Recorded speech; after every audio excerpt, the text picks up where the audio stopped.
they have already built the room in their mind. In the private architecture of a future they have been quietly constructing without telling you it is under construction, room by room, detail by detail, with the specific, unhurried attention of someone who is not fantasizing but planning, who is not hoping but deciding, who has moved past the question of whether and has been living in the interior of their own life fully inside the question of how. You do not know about the room. You are about to. I want to begin with something that I think you need to hear before anything else in this reading. You have been wanting the same thing they have been planning. That sentence is the entire reading compressed into a single line. Everything that follows is simply the unpacking of it, the evidence, the detail, the specific texture of two separate interior lives that have been developing toward the same destination without either person knowing that the other was already on the way. You thought you were alone in this wanting. You were not. You were never alone in it. The wanting on their side has been present and active and quietly building into something considerably more concrete than wanting for longer than you have had visibility into, while you have been sitting with the uncertain warmth of hoping for something you were not sure was mutual. They have been doing something entirely different. They have been building it. Let me show you what I am seeing, because the image came through in a way that was almost architectural, and I want to deliver that architecture to you directly. A person alone in a space that is clearly their own, their daily environment, their familiar context, the specific setting of their ordinary life, and in the middle of that ordinary setting, something not ordinary at all. They are on their phone, not scrolling, searching. The specific quality of someone who has moved from the abstract to the practical, who has gone from picturing something to actively researching what it would take to make the picture real. The kind of searching that does not happen unless a decision has already been made, and what remains is the gathering of the specific information required to execute it. They are looking at things that have your life in them. A neighborhood, a distance, a timeline, the practical logistics of what it would look like to close the gap between where things currently are and where they have already decided they are going. This is not a daydream. This is a plan. I want to speak to what drove them to this point, because plans do not simply emerge. They are built on something. And the something this plan is built on has a specific quality that I think you deserve to understand fully. It is not impulse. Not the kind of thing that happens when feelings surge and reason briefly vacates and a person makes a large decision in the heat of an emotional moment that they then have to walk back or qualify or reassess in the sober light of the following day. This has been developing for a long time. There was a moment, and I can feel it clearly even without knowing its specific circumstance, where something shifted in how they related to the question of you and them and what was possible between you.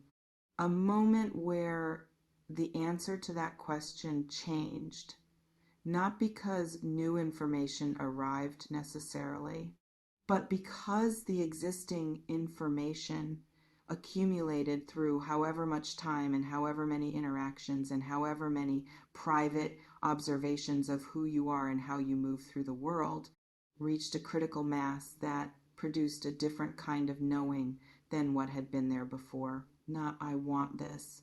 That was already there. I am doing this. That shift from want to intention is what I am reading in their energy. And intention has a completely different texture from want. Want is passive. It can coexist with inaction indefinitely. Intention is directed. It has a trajectory. It produces behavior that is organized around its own realization. Their behavior has been organizing. I want to stay with this for a moment because I think the specific ways their behavior has been organizing are worth naming, even in general terms, because they tell you something about how advanced this plan actually is. They have been more intentional about their own life in recent weeks or months, making decisions that have a forward-looking quality, clearing things that were cluttering the space, creating room, practical and energetic room, for something that needs to fit into a life that was not previously arranged to accommodate it. This is what planning looks like from the outside before it becomes visible. Not a single dramatic action, a series of small adjustments, each one individually explicable as something ordinary, that collectively describe a trajectory pointing somewhere specific. That somewhere is you. Let me speak to the specific things they have been quietly putting in place, because the planning I am reading is not vague. It has components. There are conversations they have been having, not with you, with the people in their life whose opinions matter to them, in the practical sense of people who have information or resources or perspectives that are relevant to the plan taking shape.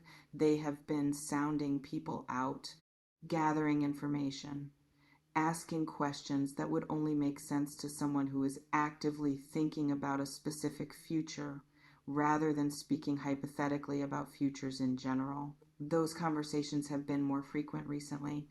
There are also decisions that have been made or deferred, things in their own life that they have positioned differently because of where they are planning to go.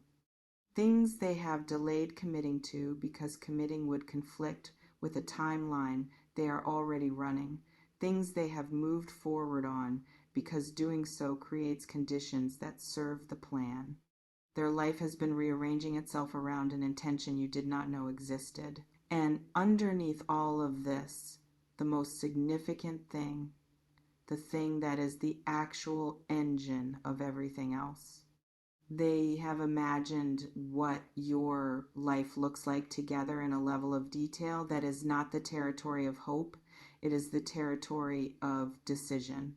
The specific, concrete, sensory detail of a person who has spent enough time in a particular imagined future that it feels more real than theoretical, that they have walked through it enough times to know its texture rather than simply its outline.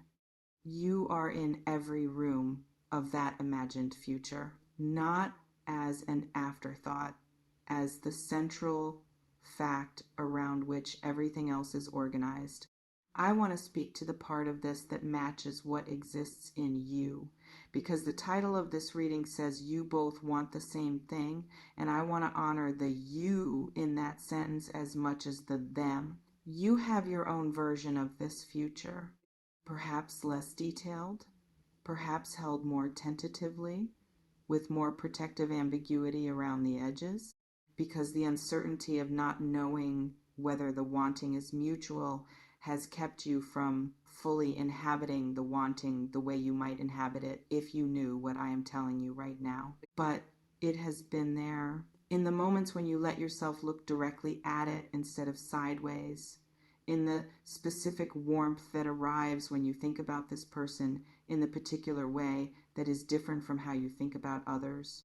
In the quiet inventory you have taken, perhaps without consciously framing it as such, of the qualities in them that would make a shared future something you would choose rather than simply accept. The wanting has been there all along.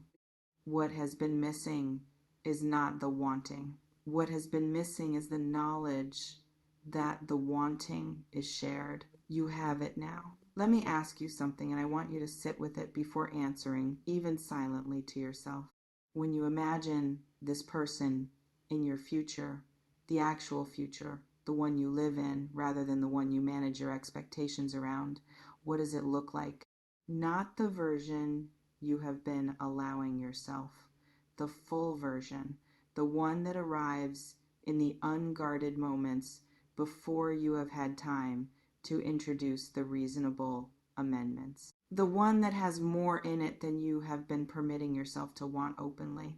That version is what they have been planning toward, not approximately, specifically with a fidelity to the actual thing that suggests they have accessed the same vision through their own private route and have been building infrastructure for it while you have been allowing yourself only the edited version. That version is what they have been planning toward, not approximately, specifically with a fidelity to the actual thing that suggests they have accessed the same vision through their own private route and have been building infrastructure for it while you have been allowing yourself only the edited version. I want to sit with what it means that both of you have arrived at the same vision through entirely separate routes. You did not coordinate this. You did not have a conversation that produced a shared picture. You both committed to, you each independently in the private space of your own wanting arrived at something that has the same essential shape. That convergence is not a coincidence. It is the specific quality of a connection that is actually meant to go somewhere. Because manufactured connections, connections based on proximity or convenience or the simple availability of each other rather than genuine resonance, do not produce this kind of independent convergence. They produce superficially similar visions that, on examination, reveal different priorities and different foundations and different understandings of what the other person actually is. What I am reading does not have that quality. What I am reading has the quality of two people who have been independently seeing the same thing, because the thing is actually there to be seen. Because the connection between you is real enough that when each of you independently looks toward the future with the other in it, you arrive at the same picture, not because you agreed on it, but because the picture is accurate. Let the full version be the real version. Drop the amendments. Tell me in the comments if this is landing somewhere specific, if a face is present as you sit with this, if something in your chest has been doing something particular since you started reading this. I want to know. I want to address something about the secrecy of the planning because the title names it, and I think understanding why it has been kept private tells you something important about the quality of what is being built. This person has not told you about the plan, not because they are unsure of it. The secrecy is not a sign of uncertainty. What I am reading is not someone who is keeping the plan private because they have not committed to it internally. They are committed. The internal commitment is as solid as anything I have read in recent weeks. The secrecy is protection, not of themselves primarily, of the plan, of the specific, fragile, not yet materialized quality of something real that exists in the interior before it has been brought into the space between two people where it becomes subject to the dynamics of a relationship rather than the clarity of a private intention. There is a specific vulnerability that comes with bringing a large intention out of the private space where it is clear and complete and entirely under your own stewardship into the shared space where it becomes something that can be responded to, misread, received imperfectly, or complicated by the natural friction of two people actually engaging with it in real time. They are waiting until the plan is ready to be shared in a form that can sustain that friction. until the infrastructure is solid enough that the sharing does not require the other person to simply take their word for it. They want to show you, not just tell you. And the showing is almost ready. I want to speak to what the future they are planning actually contains because I can feel its shape and I want to be specific. It contains proximity, the specific logistical reality of two people being in each other's lives in a form that does not require the constant management of distance, not just emotional proximity, though that is present and foundational. The practical kind, the kind where the question of when you next see each other does not require the elaborate negotiation of schedules and geography that distance creates. They are planning to close the distance, whatever form that takes in the specific geography of your lives, whatever the practical expression of that closing looks like, given where you each currently are and what the actual steps between here and there require. They have mapped those steps. It also contains commitment, the formal, acknowledged, we have decided this kind that removes the ambiguity that has been present in the space between you. The kind that does not leave either person in the position of privately knowing what they want while publicly maintaining the uncertainty of not having said so. They are tired of not having said so. The plan is how they are going to say so, not in words only. In the architecture of an actual life rearranged around a shared intention, not in words only. In the architecture of an actual life rearranged around a shared intention. I want to describe what that rearrangement looks like once it reaches you, not the internal version that has been happening without your knowledge. The moment it becomes something you are actually experiencing rather than something I am telling you is happening behind the scenes. It is going to feel like the resolution of a tension you had been carrying so long that you stopped fully registering it as tension. That specific background quality of not knowing that has been running underneath everything else in your connection with this person. The particular low-level uncertainty of caring about someone and not being certain whether the caring is equally weighted on both sides. The energy that goes into managing that uncertainty, into not letting the wanting become too visible before you know it is safe to let it be visible. All of that resolves in the moment the plan arrives in the space between you, not with a dramatic announcement necessarily, with the specific, unmistakable quality of someone whose actions suddenly make a larger intention undeniable, whose behavior, examined with any degree of attention, tells a story that can only be read one way. They are here fully with a future in their hands that they have been building for you both. That moment is coming, and when it comes, you will recognize it immediately. Not because I described it to you here, because some part of you has been building toward the same moment from the other side. I want to speak to something I feel in the energy of some of you who are receiving this reading with a particular quality of caution. A protective disbelief that is not cynicism, but the earned carefulness of someone who has hoped before and found that what they were hoping for was not as solid as it felt. I hear that caution, and I want to say something about what distinguishes what I am reading from the situations that produced that caution. What I am reading is not feeling that has not been stress tested. It is not attraction that has not yet encountered the friction of reality. It is not the optimistic early stage of something that has not yet had to prove itself against the complications of actual life with actual people. This has been running long enough to have encountered friction, and it is still running.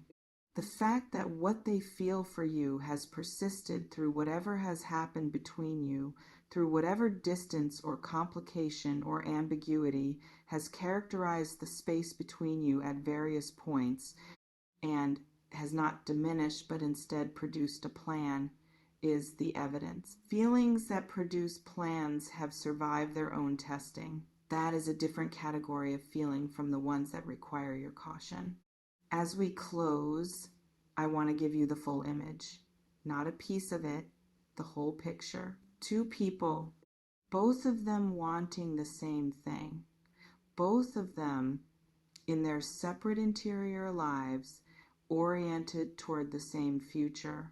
One of them has been building it. One of them has been holding the wanting with a carefully managed uncertainty that was never actually uncertainty about the wanting itself, only about whether the wanting was shared. Now you know it is shared, and that knowledge changes the specific quality of how you carry the wanting going forward. It does not need the amendments anymore. It does not need the protective ambiguity that kept it from being too large to survive disappointment. It can simply be what it is. The full, unedited, already matching what is being built version of what you want. Hold it that way, without apology, without the habitual reduction of it to something more manageable. Full size, because on the other side of this, on the other side of the plan becoming something they bring out of the private and into the space between you, the full-size version of what you have been wanting is what is going to be met. Not the edited version, not the version you have been permitting yourself, the real one. It is already being planned for.